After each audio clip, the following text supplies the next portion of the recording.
again, Leo. Welcome to my YouTube channel. And for today's video, guys, mag-unbox tayo ng bartending tools sa online. So, actually, hinintay ko tong order na to for 9 days na. Kaya excited na excited ako kasi nung college ko pa talaga gusto magkaroon ng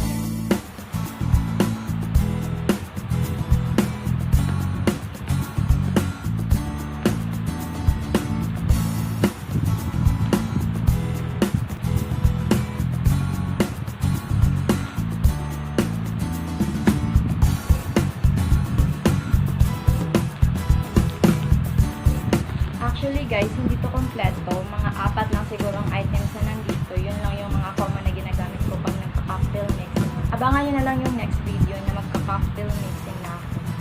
Gamit tong mga tools.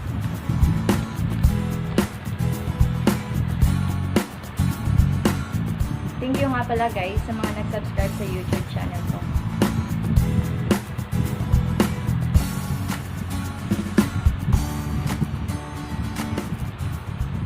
College pa lang talaga, gustong-gusto ko na makabili ng mga ganito. Kaso lang, pag estudyante ka, wala ka talagang pera.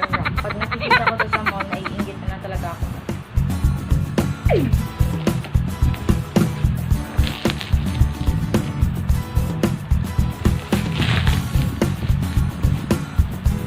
Iisa-isahin ko kung ano yung mga laman dito. At ipapakilala ko sa inyo kung ano yung mga nandito. First item is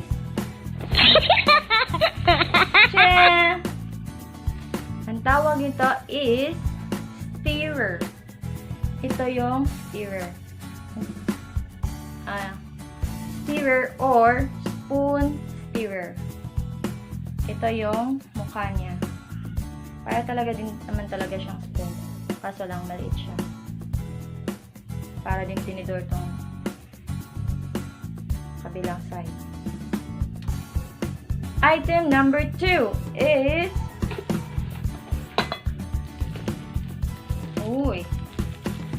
ang pourer spout. Tanggalin natin. Ito ang pourer spout. Ito yung form niya.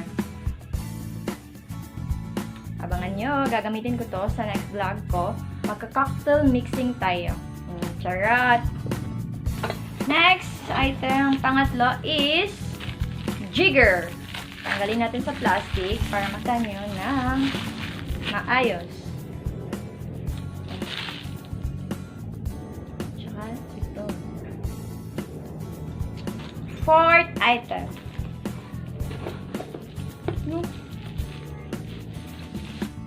Muddler.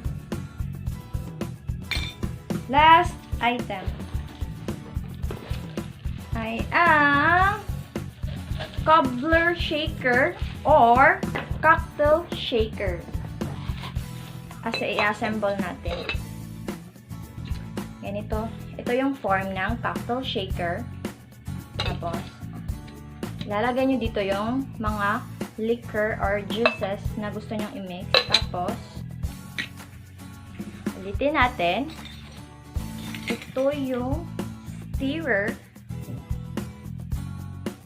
Tapos, ito yung jigger. Pourer spout. Pourer or pourer. Ito yun.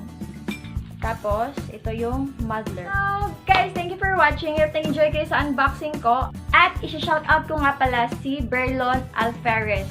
Sa mga gusto mapa-shoutout dyan, mag-comment down below kayo ng #LeaShoutout para sa susunod na video ko, isi-shoutout ko kayo. So, guys, tapusin natin yung video natin ngayon at paki-like, subscribe din sa YouTube channel ko at i-click yung bell button para updated kayo sa videos na gagawin ko.